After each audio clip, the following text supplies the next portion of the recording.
Supreme court ने फौजी अदालतों को महफूज शुदा फैसले सुनाने की मशरूत इजाज़त दे दी। सुप्रीम कोर्ट में फौजी अदालतों के खिलाफ फैसले पर इंट्रा कोर्ट अपीलों की समाअत हुई, जिस सिलसिले में अटॉर्नी जनरल मंसूर उस्मान अदालत में पेश हुए। अटॉर्नी जनरल ने अदालत को बताया कि मजमूई तौर पर 105 मुल्जिमान फ़ौज की तहवील में हैं। इनमें से 20 अफराद ऐसे हैं जिनकी ईद से कबल रिहाई हो सकती है। इन 20 अफराद की रिहाई के लिए भी 3 मरहले हैं जो फॉलो करने पड़ेंगे। बरियत और कम सज़ा वालों को रियायत देकर रिहा कर दिया जाए। अटॉर्नी जनरल ने मजीद बताया है कि मुल्जिमान की रिहाई के लिए पहला मरहला महफूज शुदा फैसला सुनाए जाना, दूसरा इसकी तौसीक होगी और तीसरा मरहला कम सज़ा वालों को आर्मी चीफ की जानिब से रियायत देना होगी।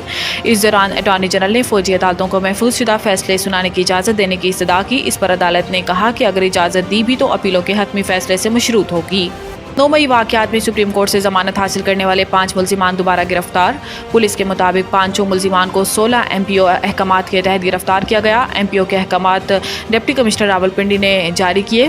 5 गिरफ्तार मुल्जिमान के खिलाफ थाना न्यू टाउन में 9 मई का मुकदमा दर्ज है। याद रहे कि सुप्रीम कोर्ट ने 20 मार्च को मुल्जिमान की ज़मानत मंजूर की थी और मुल्जिमान को इंसदाद दहशतगर्दी अदालत में मुचल के जमा कराने के बाद गुज़िश्ता रात अडियाला जेल से रिहा किया गया था। गुज़िश्ता रोज़ सुप्रीम कोर्ट ने 5 जबकि इंसदाद दहशतगर्दी अदालत ने 19 मुल्जिमान की ज़मानत मंजूर की थी।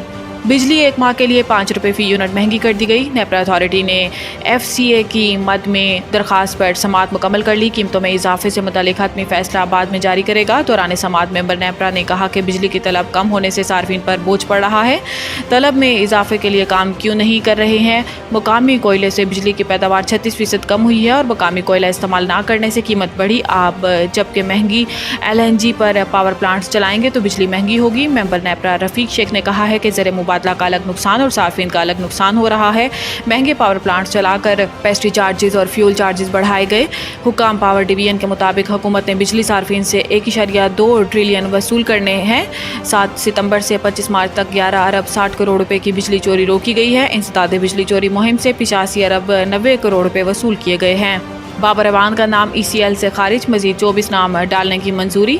विफाकी काबीना ने वजारत दाखिला की समरी पर सर्कुलेशन के जरिए मंजूरी दी और 24 नाम ECL में डालने की मंजूरी दी गई। विफाकी काबीना ने ज़िली कमेटी बराए ECL की सिफारिशात की रोशनी में मंजूरी दे दी। इसके अलावा PTI रहनुमा बाबर अवान का नाम ECL से निकालने की मंजूरी दे दी गई है। बाबर अवान का नाम दिसंबर 2023 में अलकादिर ट्रस्ट केस के बाइस ECL में शामिल किया गया था।